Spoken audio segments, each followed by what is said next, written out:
Hi there, and welcome to the Business of Story. I'm your host, Park Howell, and I'm so happy you're with us today because we are going to explore the 3 storytelling ingredients to creating the enviable position for your brand of either the first, the best, or the only.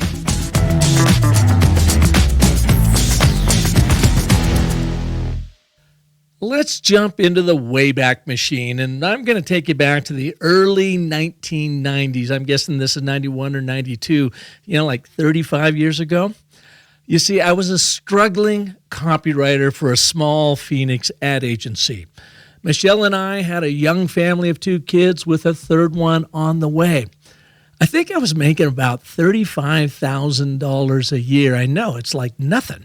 We were living in a small, kind of dankish rented bungalow in Scottsdale, Arizona, and you know what? We weren't really making ends meet. One day, I was reading the Phoenix Business Journal and saw an ad for Tony Robbins. He actually went by Anthony Robbins back then, but this ad was for his first collection of motivational cassette tapes called Unlimited Power. Maybe you've heard of it, maybe you've listened to it.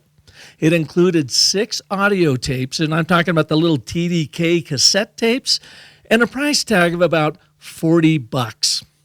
Now, at the time in my life, I thought these professional motivators were all, woo-woo, or just out to scam people out of their money.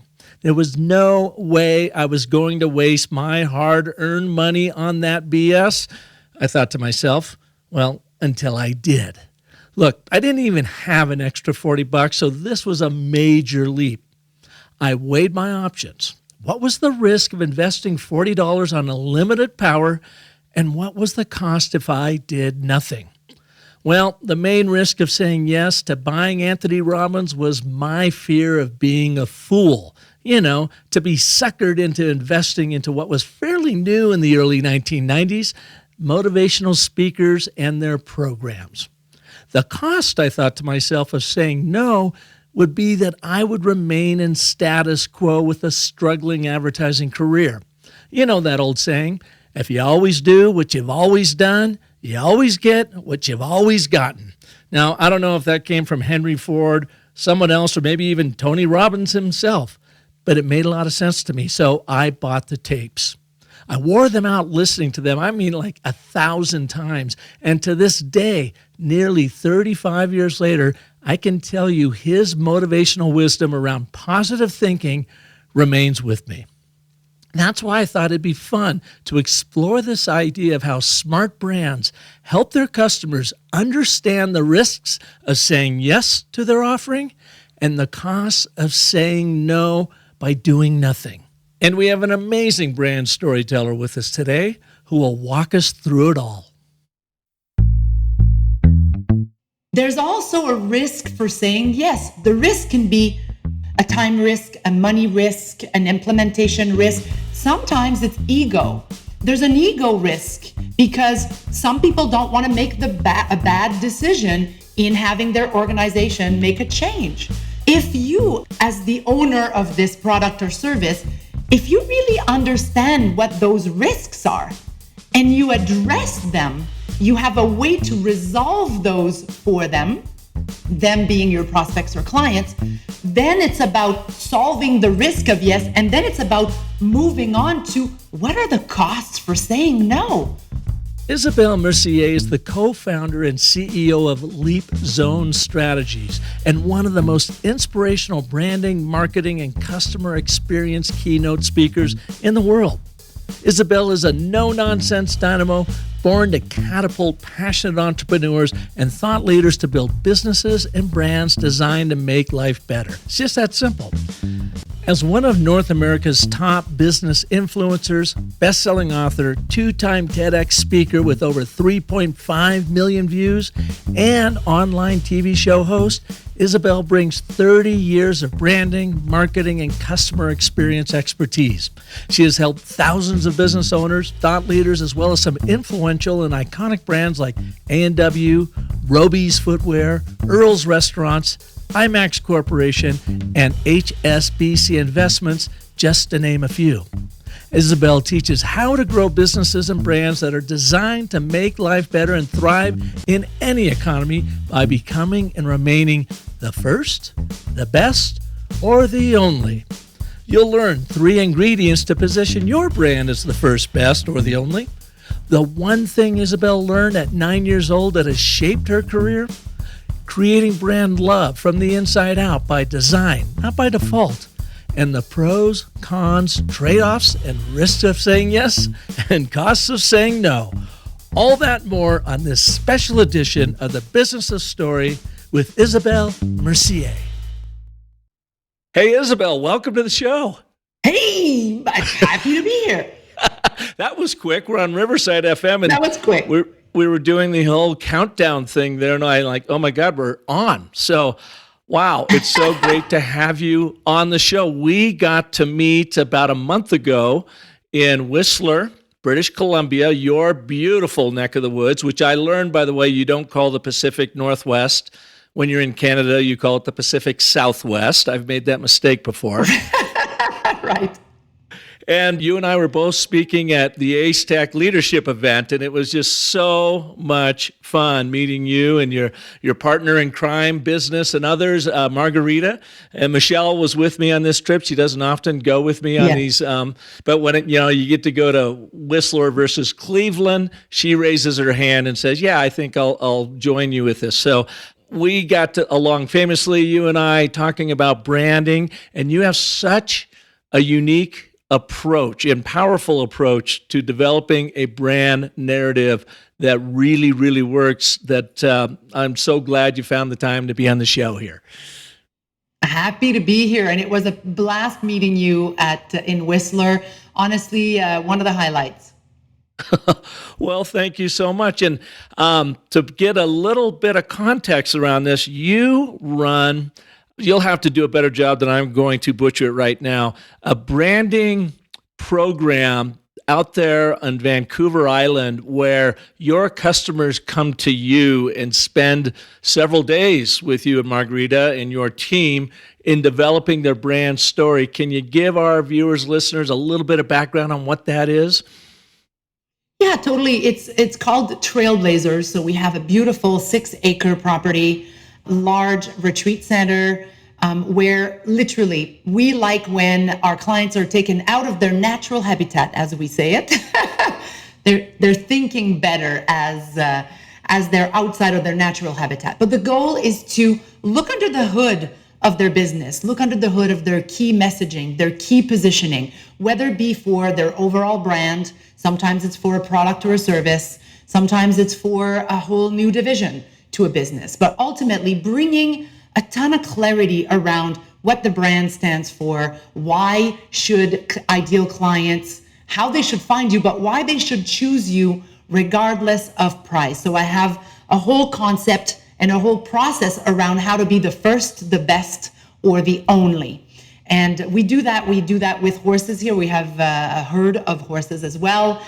And people love coming here with their team because they learn, they get clear, they reorganize their brand foundation, right? From energetic mission to brand promise to X factor to premise to brand story. So all of that gets reorganized and clarified and realigned with the team here at Trailblazers. It just sounds amazing. And I know you've extended me an invitation to come and join you out there, and I can't wait to do that. I'm going to absolutely take you up on that because I want to check it out. You know, me having grown up in the Pacific Northwest, Seattle area, I'm practically Canadian because my mom and dad took us up there all the time for skiing and camping in Lake Okanagan, looking for Ogopogo out there, trying to find the sea serpent of Lake Okanagan. Just an absolute beautiful part of the country.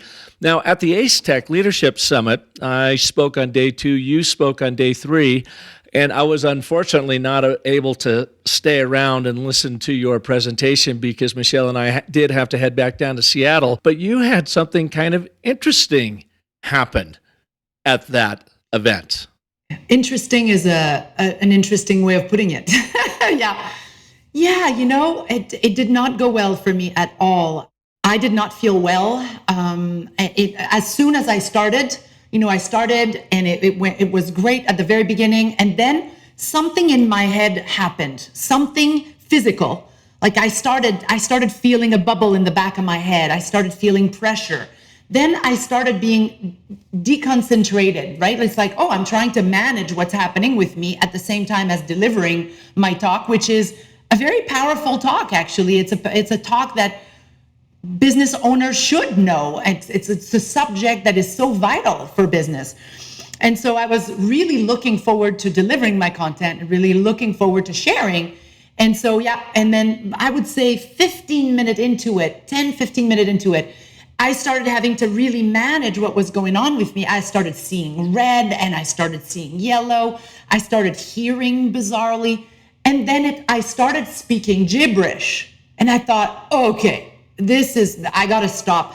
So midway through, I was trying to manage all of what's happening in me to continue deliver.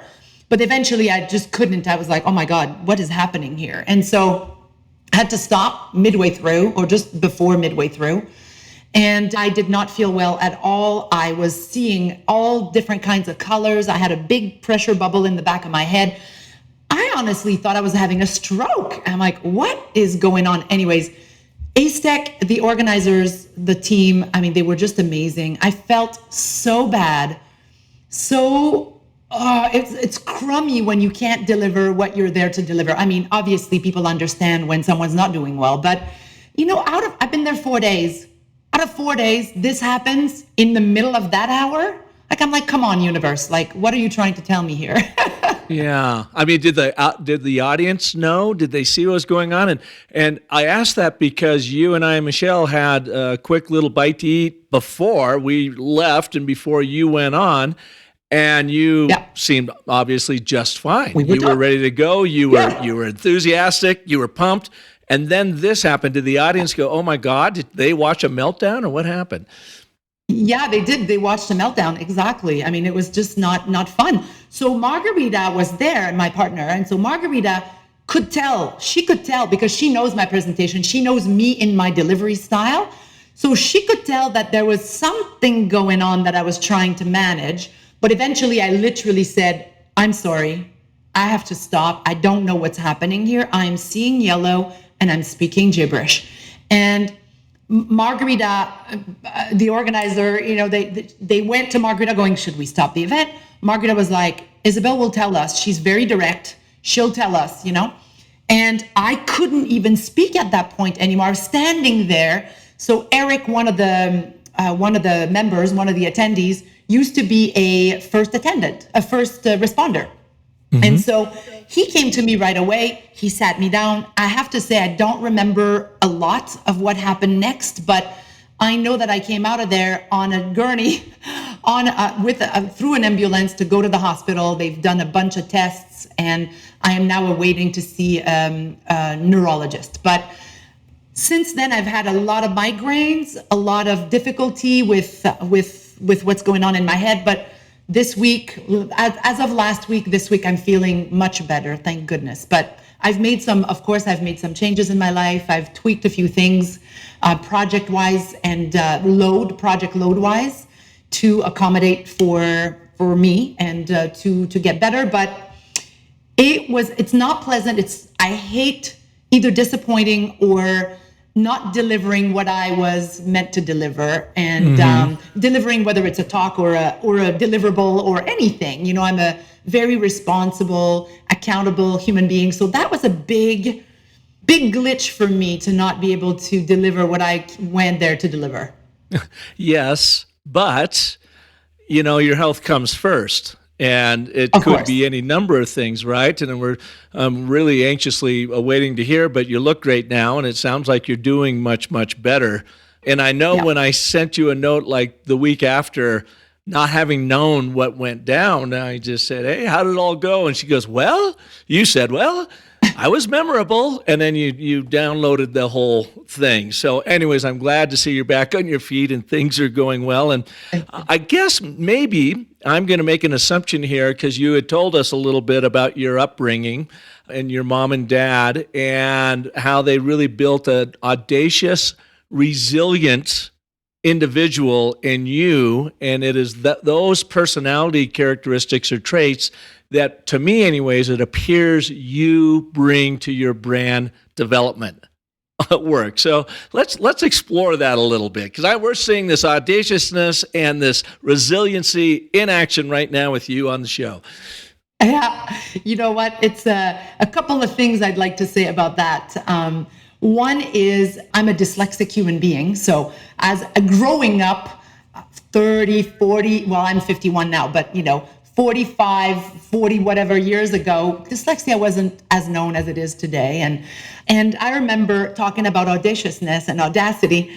I remember in school, secondary school, that would be what in English, because in French we have a bit of a different schooling system, but high school, a little bit around the high school. So yeah, and we had a 30-page paper to write about audacity.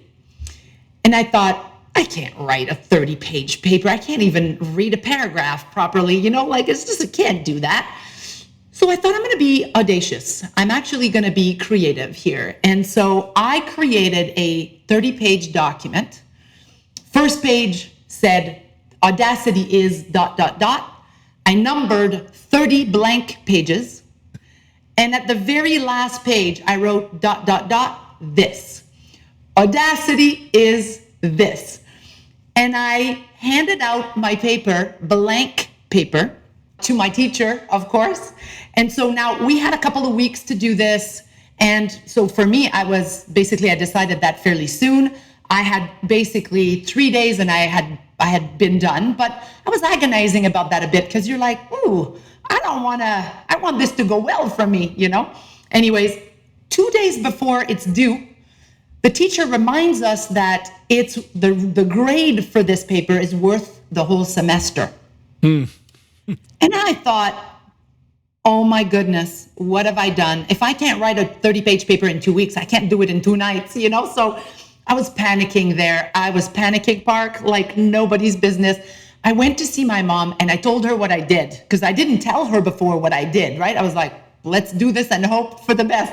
So I told my mom, and my mom said, why did you do this, Isabelle? And I explained it. I basically pitched her, because as well that I had to pitch pretty much anything. And we'll talk about that a little bit later around the costs of yes, risks of no, and trade-offs. But so my mom asked me, what is the risks of yes? What are the costs of no? And so we discussed all of that. And then at the end, she said, Isabelle, when you're audacious, you need to commit. You need to be audacious, and then you need to commit to it. You can't backtrack. And then she said, a diver. If a diver's at the end of the board and they're midair to do a dive, you don't uncommit from a dive midway through. If you do that, it hurts, So I committed, and man, the teacher knew how much I sweat it, because he knows that this teacher knew me very well. When I got my paper back, I had a grade. I had multitude grades on their, Park. I had like F-, A+, I had them all. And the teacher asked me to pitch basically my idea to the class and why I had done that. And I ended up having an A+. But let me tell you, I sweated for this one. But the moral of that is, when you decide to be audacious, you need to commit to it. So to be clear on that, Isabelle, you handed in basically 30 blank pages to demonstrate audacity, not to describe audacity. Exactly, because I thought to myself, what would be the best way of showing, because I didn't want to spend 30 pages describing audacity. I thought, I'm just going to walk my talk.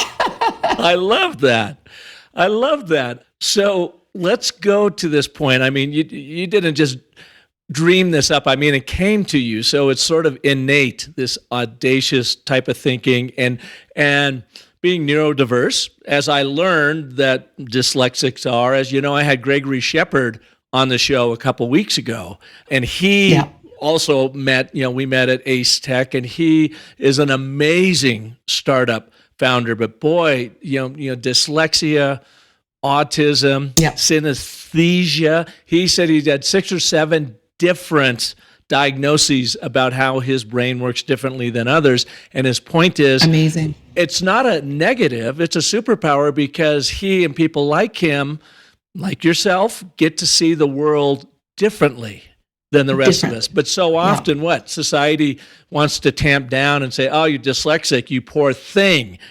And yet you're like, no, wait a minute. I can use this in my, in my favor. And so you did that by demonstrating it with that 30-page demonstration of audacity versus description of it. But let's go back to when you started asking your mom and dad for things. And your dad, I believe, was in the advertising marketing world, right? So you were kind of brought up with this mindset. Yeah, my dad was in totally radio and advertising. And I was brought up with really being able to, like the phrase, ask and you shall receive in my family didn't exist.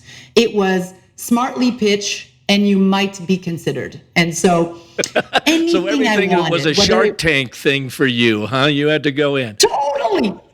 Listen, perfect analogy of it. Everything was a Shark Tank for me. Exactly.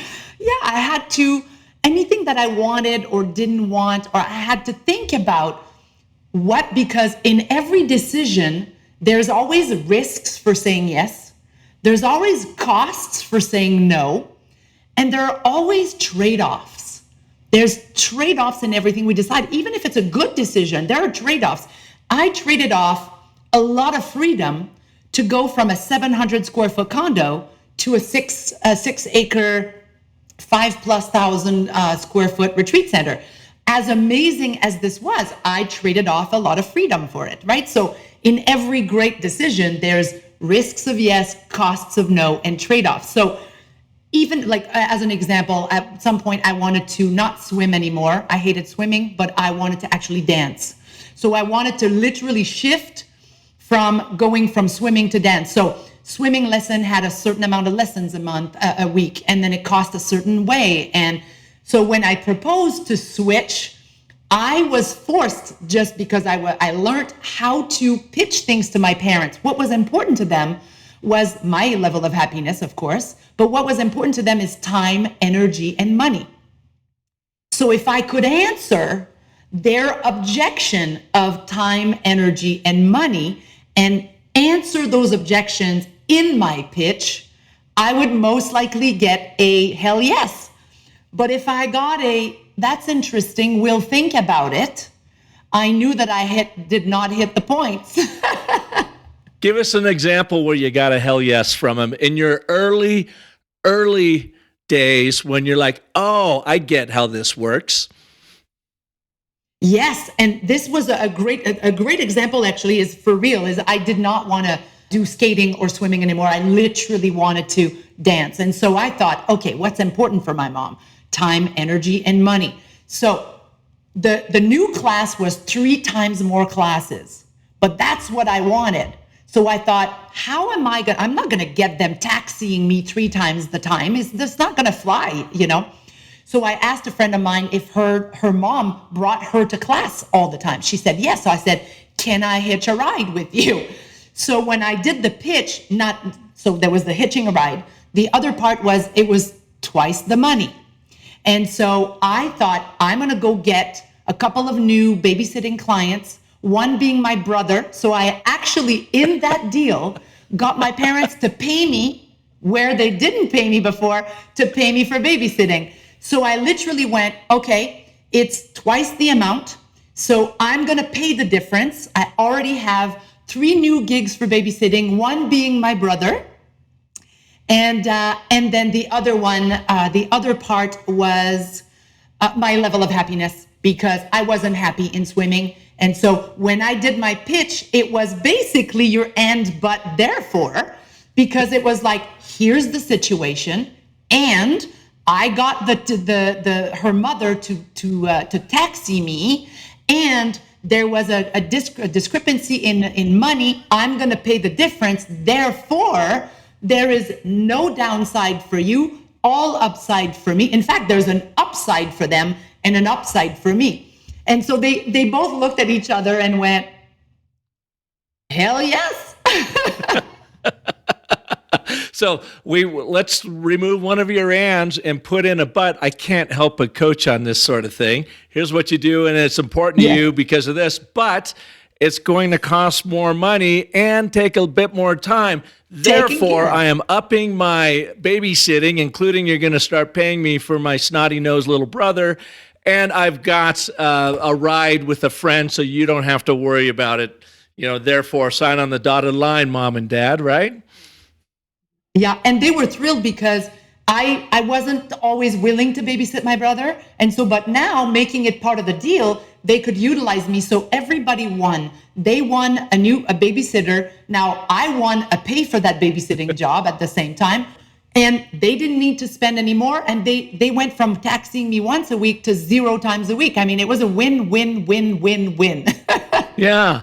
So in these Shark Tank scenarios, and you went through and you learned a lot about pitching, what to do and what not to do, and they said, hell no, you can't do that. How has that informed who you are today and how you coach and craft brand stories for your own customers and for yourself for that matter?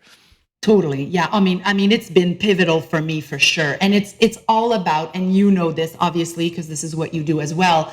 We know that in order for an idea to be resonated with and embraced, it has to be a win-win. And so in order for it to be a win-win, you need to understand what the risks of yes are, what the costs of no are, what the trade-offs are. And on top of that, you need to understand the objections that are in the minds of people that would forbid them or slow them down in making a decision. So the more you're ahead of the game, the more you can actually be ahead of thinking about all those things on behalf of your ideal client, ideal prospect. What happens is they feel like you really get them. And a lot of people, and you obviously know this, but a lot of people go to the solution way too quickly. Right. Way too quickly. They don't address the problem and they go, here's how I can solve. But if the person doesn't really know what problem you're solving better than anyone else and why you're the best at solving that problem, it's always going to be a let me see, maybe next quarter, it's too much money, I don't have time right now. Yeah, absolutely. And, it comes back to that old adage of you got to know your audience. You've got to place them first. So like you had said earlier, when you went to your mom about dance lessons, you thought about her point of view on your request. What are her anti-stories she's going to tell herself as to why they can't possibly let young Isabelle go to dance studio? And then you have to be there with solutions and better stories demonstrating why this is good for your mother as well as you. And of course, you get mom and dad or your customers, help them get what they want out of life, and they will go out of their way to help you get what you want. It's a bit of a jujitsu, isn't it? But so often we come at it from the point of view of here's who we are, here's what our offering is, it's the best in the world, you want to buy some. And that just falls on deaf ears, doesn't it? It does. And you know what? Years ago, when I moved from a 700 square foot to this property, our 0.2 kilometer long, it's a fairly long and steep driveway, was all gravel. And I don't know how the previous owner dealt with that for so many years, but I couldn't stand it more than one year. And then I was like, hell with that, we're paving this crap. And so, but my point with this is there's one big highway on the island. I travel that highway every day. Never saw an ad for paving or concrete before. And then as soon as I had the big need enough, right? My need was so in a need position because I couldn't bring my car up half the time. The hay delivery couldn't come and deliver the hay. I mean, it was really problematic. Until the problem was big enough, I wasn't seeing those ads. But eventually, the problem was big enough. I saw those ads and I'm like, these are new ads. How convenient. They'd been there for years. I think they call that the proximity bias, don't they? Big enough. Pardon me? I think they call that the proximity bias, don't they? That when it is near and dear to your heart, the problem you're trying to solve, all of a sudden you start noticing these. So, for instance, you say to yourself, you know what? I think I would like to buy a green Tesla. And then all of a sudden you start seeing green cars everywhere. In this case, totally. I need to pave my 2 whatever kilometer long gravel driveway, and now all of a sudden pavement. This problem is such top of mind that these paving solutions are popping up in your mind. But it's from your point of view, isn't it? They could have hammered you over the head for years about buying their pavement solution. You're like, what? That's not even relevant to me. What are you talking about? That's right. Exactly. And this brings me to the subject of creating desire and creating envy, because branding is about creating envy. We solve problems. We're all in business to make life better for others and for ourselves. We're in business to solve an existing problem better than anyone else. And when we work with organizations, they're very often they're really unclear about how they want to leave, how their brand wants to leave people feeling, what their overarching brand promises, and what makes them so unique and different that in their offering, there's a certain level of envy. Because when there's envy, and I don't mean envy in a negative way, I mean like desire, there's a desire. For example, Apple. Is the iPhone the best phone out there? No, it's not the best phone out there. Physically, it's not the best phone. But if you ask that, if it's the best phone to Apple people, they're going to go, absolutely, it's the best phone. But technically, it's not the best phone. So why is it that a third of the human race on this beautiful planet Earth of ours, why is it that we're happy to invest over $1,000 on a phone that's actually not the best phone out there? That's because Apple knows how to create innovation and envy and desire. It's all about a feeling.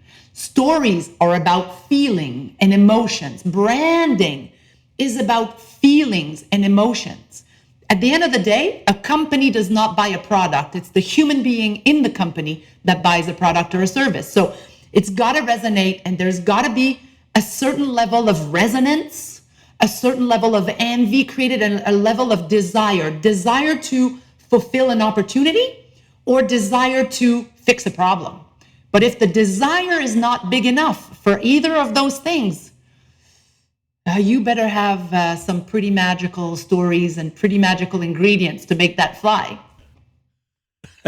Well, those that listen to my show all the time are going to go, oh God, here Park goes again. But to your point, and I love to underscore this, is that the brand story is not about what you make, but what you make happen in people's lives to fulfill that desire. We are, as branders, as companies, as any sort of product or service provider, we are in the wish granting business. In your case, you're not buying 7 tons of asphalt.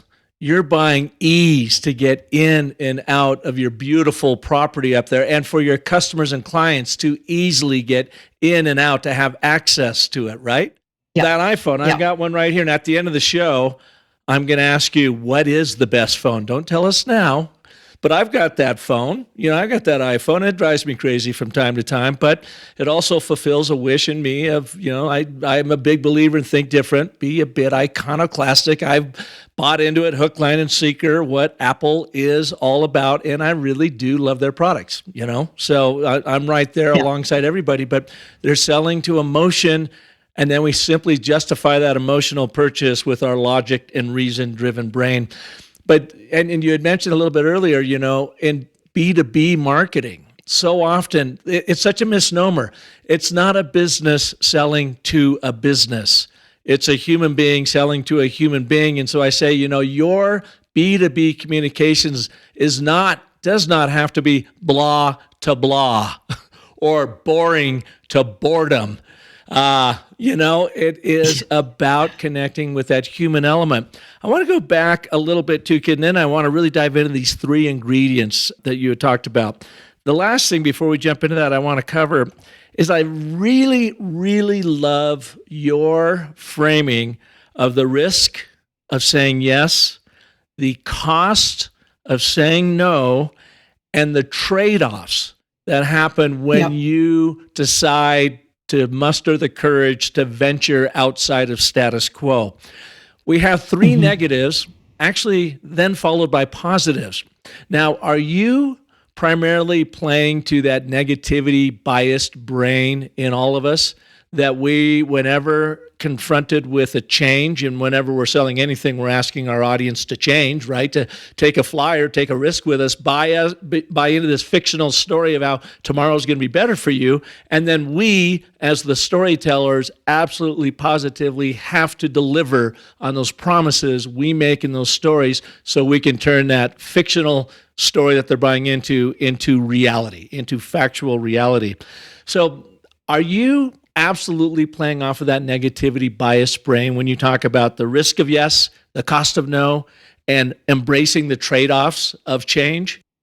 Maybe partially. I think that in every decision, we as the person, as the company or the product that is delivering this solution, whatever, be it a product or a service, we need to be aware that in the heads of the people that we are ideal clients and ideal prospects, there's some desire there, but there's also some doubt. There's some, there's people who have experienced similar services or products before that didn't work for them. Or, for example, if your whole office wants to hire a new tech company to help you implement new technology in your organization, however amazing opportunity that is, and it's going to allow you to be more effective and get things done faster and more productively and more cost effectively, there's also a risk for saying yes. The risk can be implementation time. It might take 3 months, 6 months to implement something like this. It might be that there's a time issue, a time risk, a money risk, an implementation risk. Sometimes it's ego. There's an ego risk because some people don't want to make a bad decision in having their organization make a change. So, but if you as the owner of this product or service, if you really understand what those risks are and you address them, you have a way to resolve those for them being your prospects or clients. Well, then it's about solving the risk of yes, and then it's about moving on to what are the costs for saying no. Sometimes the cost for saying no to something like that is being left in the dust, having old technology that doesn't actually get you a competitive edge.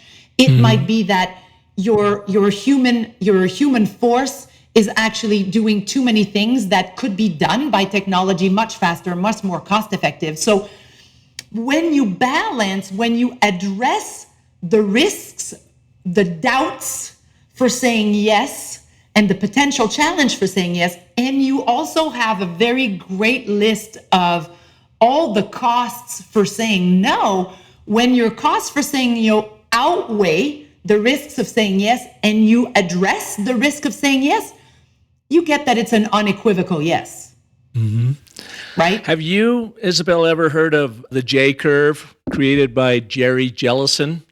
It's a curve of change. And I learned about this guy about 20 years ago, a young man running my own ad agency. I was with a leadership group called Vistage. It's very popular in America. I don't know if they have it up in Canada. They probably do. Maybe they're worldwide. In Canada, I don't know. In Canada, it's called Tech Canada, and I'm a regular speaker for them. Oh, okay. So you know what I'm talking about. So get together once a month. We got a group of 5 or 6 or 7 different leaders, and we learn from each other. And Jerry Jellison showed up one day, and he had introduced this curve about change, and it had never occurred to me before. And essentially, just vision it. If you're looking from left to right, you've got your line of status quo. Here's where you are as a company. Now jump to the far right side of that paper, and you want to level everybody up to this level. You're going to draw another line there, which means there's a change initiative afoot of what you're talking about, alluding to there. As soon as you trigger that change, productivity drops off precipitously. I mean, it's just straight down, and then it hits the bottom. Your job as that leader is to keep that drop as slow as, as short as possible, and then start pulling out, and that's the curve. The idea is you want to get out of that trough of lack of productivity while you're going through this change as quickly as possible so that you level everybody up to get to that next level. So without that drop, you can't actually get to that next level. You are going to have a drop off when you shake up status quo, just to your point of all the things that are going to happen internally that you have to overcome as that manager to get them to that next level. That blew me away. It then made so much sense to me when I learned about it. What you're talking about there too is the Jerry Jellison curve. You get them in there, no matter if you're trying to get someone to buy into your product or service, or you're changing out. You've got the risk of saying yes, and that is that Jellison curve. Yeah. The cost of saying no is you remain in status quo and you don't get that productivity you're looking for, and then the trade-offs that are going to come during that slump until you can build out of it. Anyways, that just completely popped in my head as you were talking through that. The other thing I will say about the Jellison curve is its perfect story structure, isn't it? You have a setting. Yes. You have a central character, in this case, your team or whatever, and then they get in a hole because you take them on a quest to go and get something, and it gets worse before it gets better. And your job as the storyteller and the guide is to get them out of that Jellison curve as quickly as possible so that they arrive in Act 3 at the very higher end plane, as Joseph Campbell would say in The Hero's Journey. They now return home with the boon. And it's fascinating. It just overlays story structure once again. Even for little things, it could be used for big, important things and for little things. I remember working with a courier company, and this courier company, B Corp certified, super green company, just amazing. And they're the fastest, the greenest, and the best people to work with. And we figured out that once they get a client, they have that client for an average of 10 years. So we thought, what can we do up front to entice people to make a shift? So we created some money specifically for that company, and basically some credits to have people move from their existing courier company to the new. And everybody was enthralled. Everybody wanted to move forward, and everybody wanted to take advantage of this money. Yet very few made the shift, because on the totem pole of all the things you need to do, shifting a bank account or shifting a courier company is low on the totem pole. And it's a lot of paperwork, unnecessary. So we found that it was just getting lost in the shuffle all the time, until we knew that was a risk of yes for them. It was you know what? The problem to solve with shifting a courier company is actually not as big as the pain in the ass paperwork on my desk. So what we did is we actually created a process that said we take care of the shift. So the company now took care of shifting their old company to the new company. So all they had to do was just sign over here, give them permission to do this on the spot, and then boom, the company did the rest. Well, their growth level went this way, but that's because we made time to understand why. What was the objection for actually taking the next step? What was the risk of yes versus the cost of no?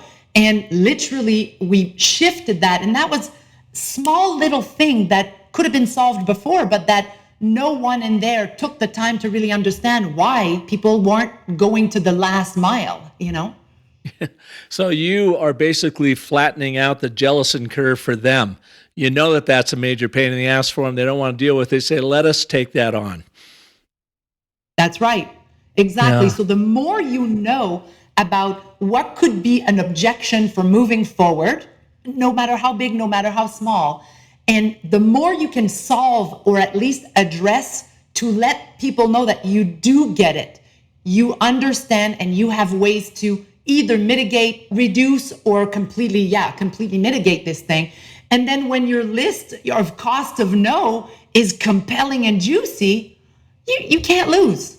You can't lose. You just got to do the homework, right? You got to think about That's the right. dance lessons you want to sell mom on. You got to go in and explore the time, energy, and the money associated with this change. That's right. So let's talk about the 3 ingredients. What are they? The 3 ingredients, these are 3 ingredients to help you position your brand, your service, your product, your organization as either the first, the best, or the only. There are way more than 3 ingredients, but these 3 are the strong threesome here. The first one is your energetic mission as an organization.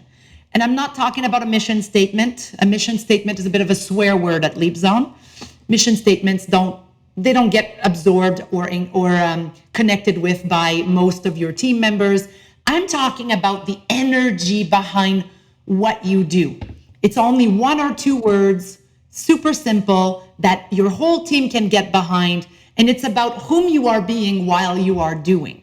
So as an example, at LeadZone, we want to leave people feeling on fire and unstoppable. Everything we do, how I communicate with people, what I create, how I deliver, how my team delivers, it's all in the objective of leaving people feeling on fire and unstoppable.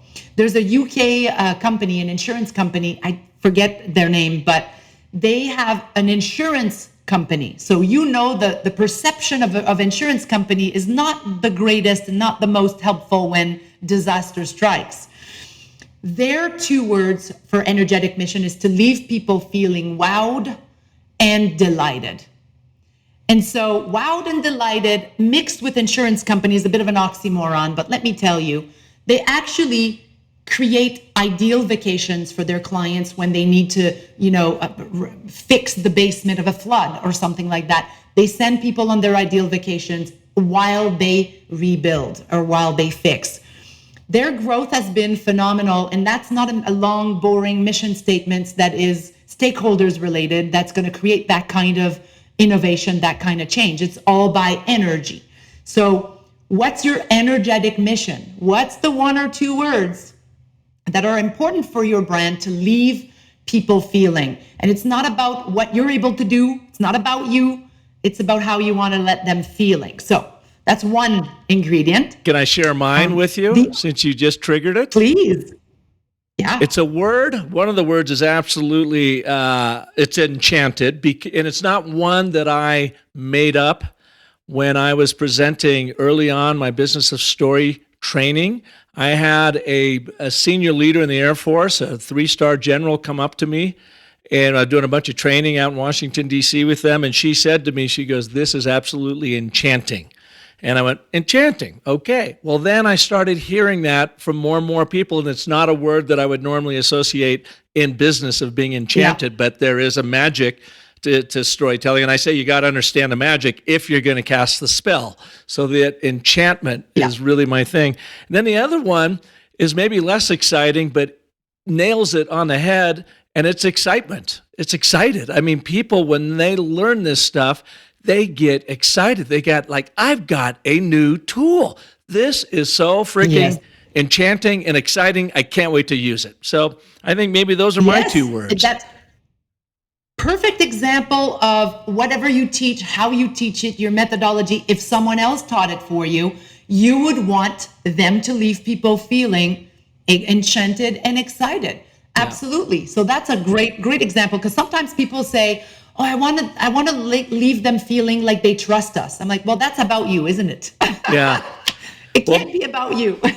The litmus test, you saw me in my presentation for the first time for 1 hour at the Ace Tech Leadership Summit, and give me your honest opinion. When you left there, did you feel remotely enchanted and excited? Totally. And I know this stuff inside and out. And absolutely, I was like, oh, I'm so happy that, we're many people sharing the goodness of all of that, because it is simpler than people think when you're right, when you have the right tools and when you understand, Mm-hmm. Yeah. Yeah. Awesome. All right. What's ingredient number 2? Ingredient number 2 is your brand promise, your overarching brand promise. And that's your measurable accountability. That's what you're going to deliver no matter what your products are, no matter what your services are, your overarching brand promise. And I'll give you an example. We're working with a kitchen cabinet company. And in the world of construction and trades and cabinetry, it's a world of chaos right now. Before COVID still, but even now through COVID and after COVID, there's a shortage of humans. There's a shortage of products. There's an overage of overpromise and under-delivery. People they miss their deadlines. Construction companies spend millions of dollars in late fees because of tardiness in receiving products, much like kitchen cabinets. When they came to Trailblazers, they came to us and said, our promise is that, we have the best equipment, we have the best people. And I'm like, yeah, well, everybody can claim that, But so what we did is together, we uncovered the promise of everything delivered on time or it's free.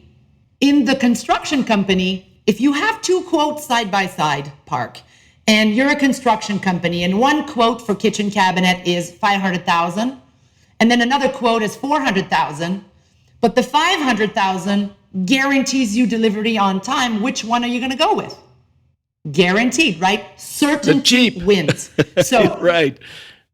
Some promises are like that, right? Like Domino's Pizza, delivered in 20 minutes or it's free. That's another one like that, right? But there's other promise, like at LeadZone, we promise three things. We promise clarity, pivotal shifts, and momentum. We measure that. We have ways to measure that with our clients. We're constantly coming from that perspective. How we write emails, how I communicate with people, how my team delivers on the LeadZone methodology. Everything we decide to do or not do, it's a result of, will it allow us to deliver these three things well or not, right? Mm-hmm. So there's different types of promise, and I'm not talking about a product promise like my software will help you with this. I'm talking about your overarching brand. Isabelle, I just had on a couple weeks ago, Jim Stengel. I don't know if you're familiar with him. He wrote one of the best books on branding and brand purpose called Grow.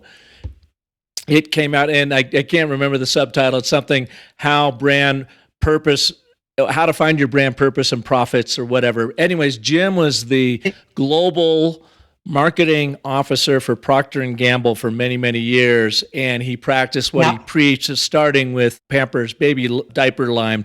And in Grow, he talked about this book. It came out in 2011, I believe, and he did a measurement of 50 companies that were driven by a brand promise or purpose, and those 50 companies outperformed the S&P 500 by 400% during the global recession. Yep. And he says it was because they had this promise, this purpose. And so he and I explored that in great detail in episode number 413, like I said, a couple of weeks ago. And he said, the three things about finding this brand purpose or promise, I'm wondering if you see the same thing too, is number one, you got to reveal it. So you got to go and find it. Like you said, quite often your customers, and I've seen this a lot in my world too, will show up with, we've got the best customer service going. Well, that's not really a promise because everyone else can say it. Let's take it deeper. So revealing what that purpose/promise is. Then activating it, which you probably find with your customers too. They leave all pumped up from the Trailblazers experience, but it's always really hard to get them to activate it really well, very quickly. And then finally, Jim said, where most brand promises and purpose fall down is then in actually measuring it. How are you making this impact so that you can demonstrate to the world, your colleagues, your customers, the communities you serve, that this is your purpose, you are activating it, and you're actually measuring the impact to prove that it is more than just a fictional brand story.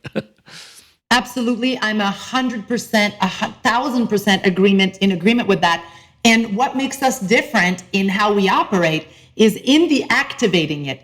We actually implement mastermind pods within the organizations to actually teach them, reveal it, and have them know it, but own it. Because it's one thing to know it, it's another thing to own it.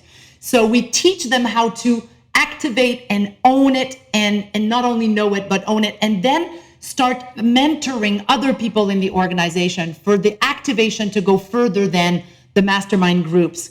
And then the measuring, we have an ingredient, which is the fourth ingredient, is we're stepping over one right now, but it's the promise delivery system. So there's a wheel with how you pre-qualify, how you qualify, how you onboard, how you renew, how you complete a project or a process, how you follow up, how you nurture.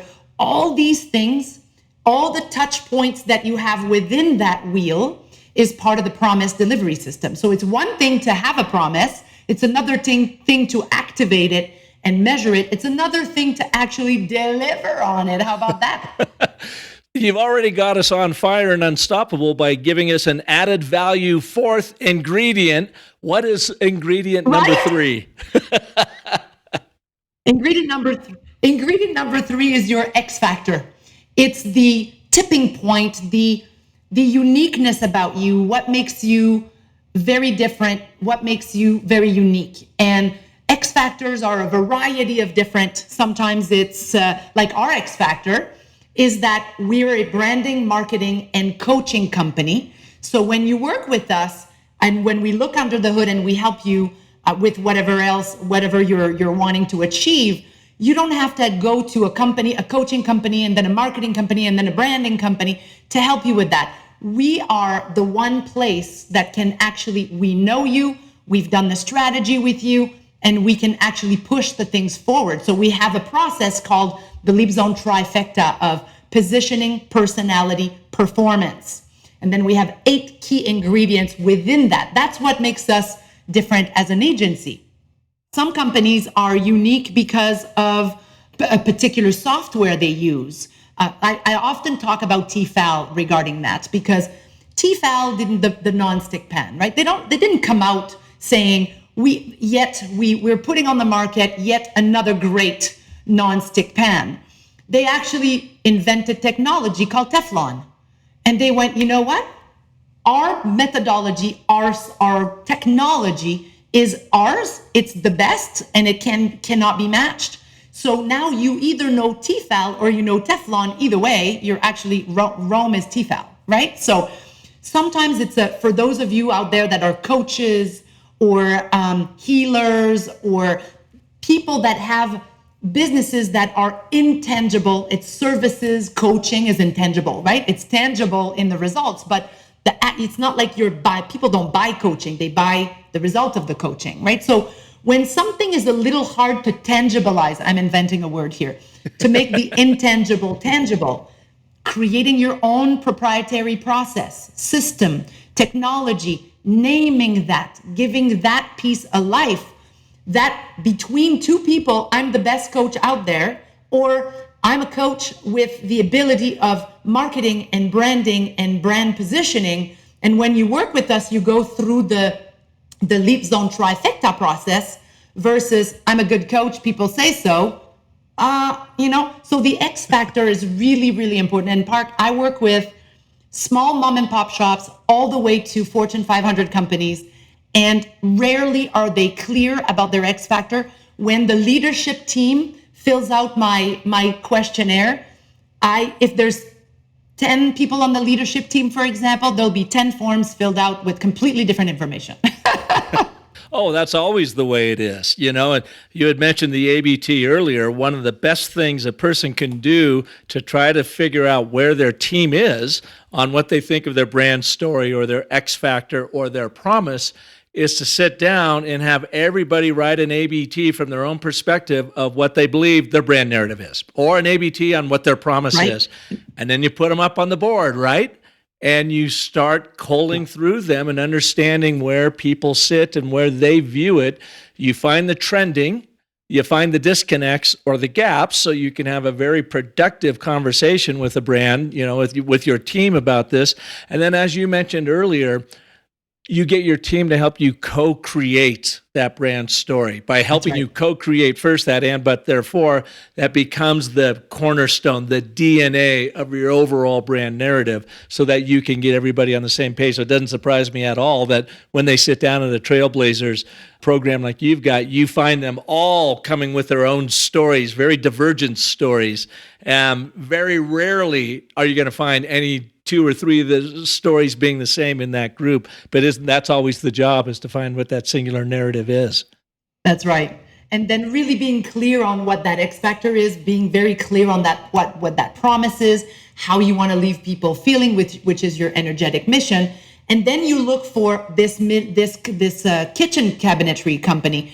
When we all came up with this scary promise, but very, very good for their clients, the promise of we're going to deliver on time or it's free, $1 million worth of cabinetry free if it's not delivered on time.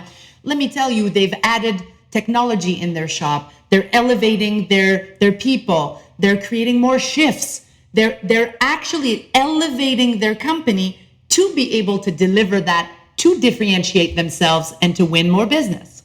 Yeah. All right, the X factor. Here is my iPhone. The X factor for my iPhone for me is it makes me be a part of this iconoclastic group that thinks different in the world, blah, blah, blah, blah, blah. What, Isabelle, is the best phone, and what is its X factor? Well, you know what? I don't know the name of the best phone, but it's an Android. It's not an Apple. It's an Android phone. I'm an Apple user, by the way, as well, because I want to feel innovative and creative like you. Yeah. And there are Android phones. One of them is the Samsung, whatever number, I forget, but there's a Samsung Android phone that is by far rated as one of the best phones on the planet for what it does. An Apple phone, yes, it's got a great camera. Yes, it makes you feel good and feel innovative, and it's got a bunch of easy buttons, but it actually does a lot less than an actual Android phone. So, but they've created a cult-like They've got a mystique that when you go Mac, you don't go back. Yep, that's exactly right. They've got a myth that creates the mystique that delivers market share. MMM. Correct. Well, this has been so much fun. Isabelle, how can people learn more about you, learn about your Trailblazers work? And I'm presuming it's open for Canadians and non-Canadian companies alike, correct? Of course, yeah. We work with, we have clients from all over the world. And yes, LeadZoneStrategies.com is our main website. And within the website, there is an area on the menu for retreats. And within that retreat segment, there's a promo video for the retreat center. There's also on there, I've got 2 TED Talks under my belt. And so they're on the speaking page, on the TED Talk page. You can go and visit that as well. And I can be connected with directly from that website, of course. And of course, I'm on social media, LeadZone Strategies or Isabelle Mercier Turcotte on social media. Always a pleasure to connect with new souls, new people who are doing good and want to do better in the world, want to actually build brands to make life even better, you know? Well, and I can't think of a more beautiful location than the Pacific Southwest of Canada to go and dial in your brand story. So thank you so much for being with us today and sharing your insights. You're very welcome anytime, Park. It's been a pleasure. And thank you all for listening to this edition of The Business of Story. If you like what you heard, by all means, share it with your colleagues, friends, family, anybody you know that needs to dial in their brand storytelling. Check out Isabelle's work. It's really remarkable. The other thing about working in Canada, you are not going to find nicer people. Michelle and I had so much fun at the Ace Tech Leadership Conference and meeting fine folks like Isabelle and Margarita. So it's a great place to work, play, and have fun and explore yourself and the world in the same time.